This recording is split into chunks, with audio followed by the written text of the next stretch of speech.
작지만 강한 스몰캡 찾아보도록 하겠습니다. 스몰캡 인사이트 이충원 밸류파인더 대표 모셨습니다. 어서 오세요. 반갑습니다. 안녕하십니까.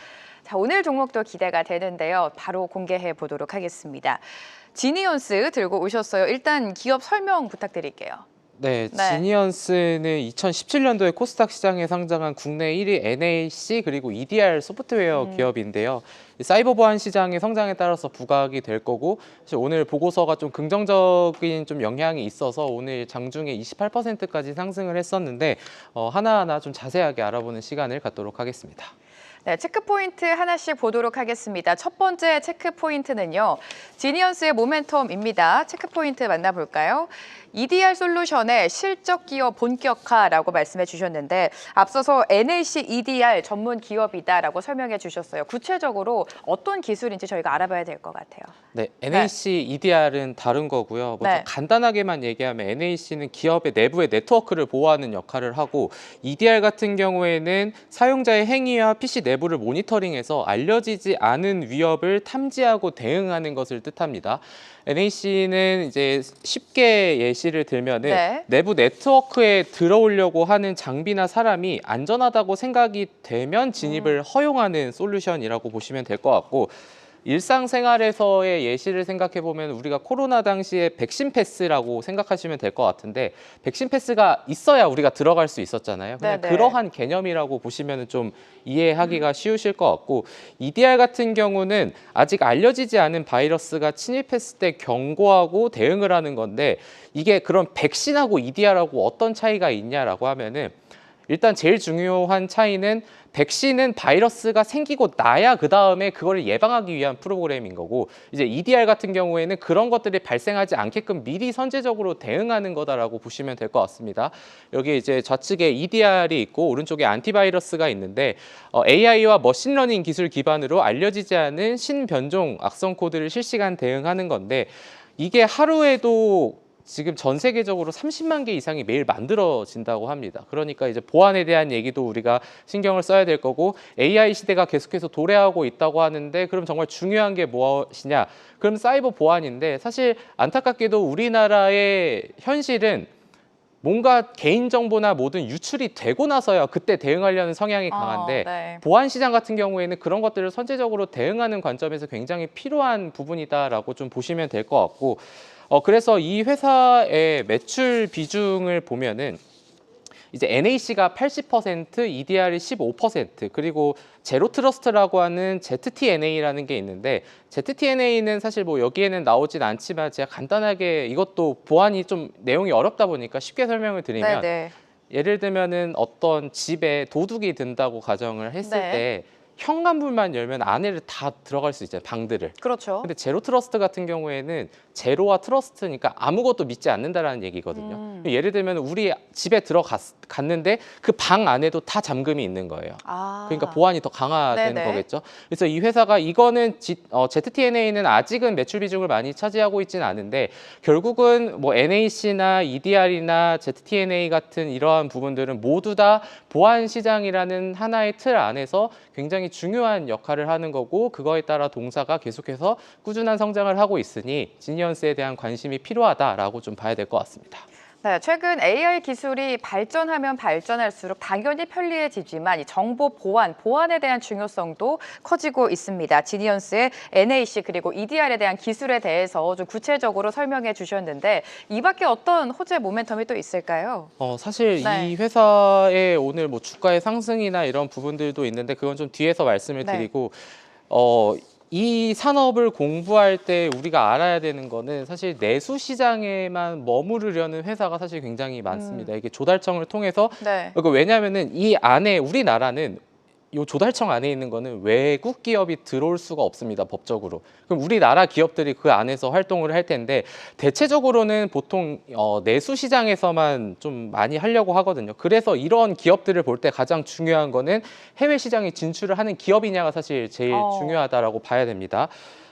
일단은 뭐 동사 같은 경우에는 매출처의 53%가 공공시장이고 47%가 민간 시장인데 과거와 지금을 비교해 보면은 이 점진적인 매출 비중이 높아진다.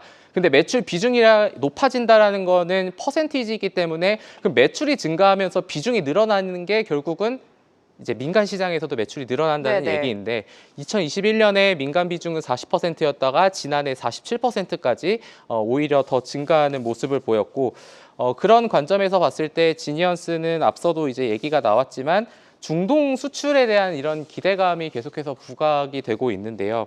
동사는 해외 27개국의 143개 회사에 지금 고객사를 두고 있다. 그래서 수출 실적이 있으니까 이 회사는 그래도 해외 글로벌에 대한 성장성을 우리가 생각을 해볼 수 있다라는 관점으로 좀 봐야 될 것 같은데 이러한 예로 지난해 이제 UAE에서 열린 중동 최대 ICT 박람회가 열렸었습니다.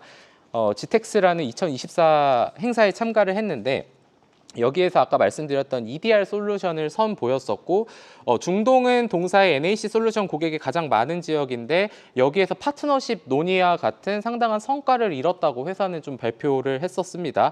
그래서 지난해 4분기에 역대 최대 실적이 분기 실적을 달성을 했는데 이 계약이 아직 매출이 반영이 되지 않은 거니 2024년에도 호실적을 보였는데 그럼 2025년에도 호실적을 보일 가능성이 높다라는 거고 그리고 이거는 좀 지정학적 특징에 기인한 건데 이 중동 지역의 특성은 데이터 유출과 해킹에 특히 더 우려가 크기 때문에 데이터 자체를 보관하려는 수요가 굉장히 높다고 합니다. 그래서 우리가 아는 크라우드 스트라이크 같은 글로벌 EDR 업체보다 오히려 온프레미스향의 EDR 업체인 동사가 지금 더 수혜를 잘 보고 있다 보니까 결국은 중장기적인 관점에서 봤을 때 올해 이 회사의 실적에 해외 매출의 비중이 더 증가한다면 이 회사가 더 성장할 수 있는 가능성이 높아지는 것이다 라고 좀 봐야 될 것 같습니다.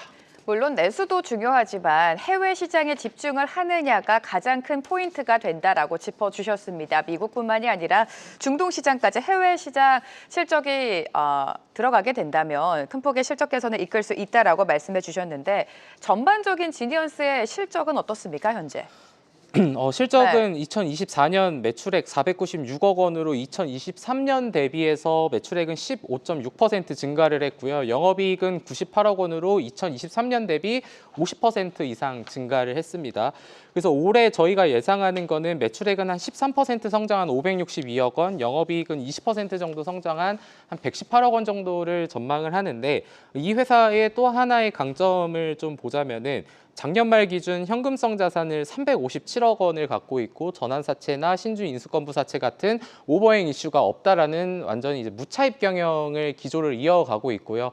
이 현금에 357억 원이다라고 하면은 전일 시가총액 대비해서 거의 3분의 1에 육박하는 수준이기 때문에 그리고 매년 돈을 벌어 수익을 내왔던 회사이기 때문에 충분히 긍정적으로 볼 수 있을 것 같고 그리고 이 회사가 우리가 이제 기업 분석을 하고 밸류에이션을 산출할 때 보통 히스토리컬 PER 밴드를 얘기하는 경우가 있는데 이 회사의 PER이 전일 기준으로 약 8.8배였는데 이 회사가 항상 주식시장에서 정말 낮게 받아왔을 때가 8배였거든요.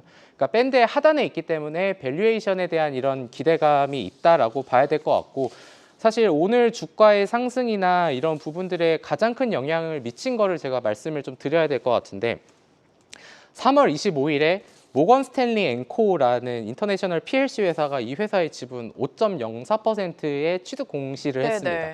이제 이거를 잘 생각을 해봐야 되는 게 이 모건 스탠리 앤코는 글로벌 투자은행 우리가 잘 알고 있는 모건 스탠리의 자회사로 알려져 있거든요. 그럼 이제 그게 첫 번째고 이 회사의 기존의 2대 주주는 미리캐피탈이라는 외국계 쪽인데 몇 년 동안 계속 주식을 매수를 하면서 지분이 15%가 넘었습니다. 지분율을 계속 높이고 있네요. 그래서 이 회사의 지금 외국인 지분율이 24%인데 이제 우리가 잘 생각을 해봐야 되는 부분은 시가총액 1,000억 원대 있는 회사 중에 외국인의 보유 지분율이 24%가 되는 회사는 제가 알기로는 거의 없다고 봐야 되는데 다시 한번 생각을 해보면은 그런 회사들이 이 회사의 지분을 왜 5%, 15%씩 왜 샀을까에 대한 부분을 생각을 해보면은 아까 제가 말씀드렸던 사이버 글로벌 보안 시장의 점진적인 성장과 이 회사는 이제 그런 공공기관뿐만이 아니라 민간 쪽 그리고 해외 쪽으로도 계속해서 지금 성장을 해 나가고 있는 그런 부분들로 봤을 때 시장에서 계속해서 인지도를 네. 쌓아가는 그런 것도 있고 그리고 하도 요즘에 이제 밸류업 얘기를 많이 하는데 그럼 이 회사도 돈을 계속 버는데 밸류업에 대한 부분을 하고 있냐 이런 부분까지 보자면은 이 회사 같은 경우에는 지난해 처음으로 자사주를 소각을 했습니다. 비율을 한 3.9% 정도로 좀 보이는데 미디캐피탈이라는 데가 이 회사의 SI 전략적 투자자인데 계속해서 얘기를 하겠죠. 그럼 우리가 이 국내 시장 그리고 앞으로 나아갈 글로벌 시장에서 이 회사가 더 인지도를 높이고 주가가 상승해서 시가총액을 올릴 수 있는 기업 가치 극대화를 위해서는 무엇을 해야 될까 이런 부분들을 많이 소통을 할 것 같은데 이제 그 중에 하나가 주주재고의 가치에 대한 부분일 거고 그래서 이제 지난 해 10월에 처음으로 발행 주식수 3.9%를 자사주 소각을 했었습니다. 그래가지고 결국은 지금의 최근에 주가가 한번 급등을 했다가 급락을 했었고 이제 어제 좀 상승하다가 오늘 다시 한번 최근 52주 신고가를 달성하는 모습을 보였었는데 물론 지금 시점에서 뭐 매수를 하기에는 부담스러울 수는 있으나 제가 생각했을 때는 지금 이 대내적인 환경, 뭐 관세에 대한 부분, 미국 고용 노동 지표 지금 굉장히 지금 주식시장의 변동성이 확대가 되고 있는 사이에서 제가 생각했을 때 올해는 제 높은 확률로 사이버 보안 시장에 대해서 큰 주목을 받을 시기가 올 거라고 좀 생각을 하고 있기 때문에 그와 관련해서 본다면은 뭐 사실 여러 개 있습니다. 오늘 뭐 상승하는 기업들 중에서도 이런 사이버 보안 관련된 네. 종목들이 몇 개 있는데 이제 그 중에서 지니언스가 그래도 실적도 잘 나오고 무차익 병영 기조를 이어가고 있고 외국인 지분율이 확대가 되고 있고 글로벌 확장에 대한 그런 기대감을 고려를 한다면은 뭐 하나의 좀 유력한 대안이 또 될 수 있지 않을까라는 관점에서 지니언스에 대해서 한번 좀 잘 살펴보시면 좋을 것 같습니다. AI 시대의 사이버 보안이 더욱더 중요해지고 있는 가운데 지니언스의 기술력이 지금 집중을 받고 있습니다. 언급해 주신 것처럼 모건스탠리 자회사를 비롯해서 외국인 지분율이 지금 24%를 벌써 돌파를 한 상황인 만큼 지니언스의 주가 추이 오늘 좀 많이 오르고 있습니다. 살짝 조정이 나왔을 때 매수 관점으로 보시면 도움이 될 것 같습니다. 오늘 이충원 대표와 함께했습니다. 고맙습니다. 네, 감사합니다. 계속해서 다양한 경제 이슈를 알고 싶다면 구독과 좋아요, 알림 설정 부탁드립니다. AI 캐스터 권미정이었습니다.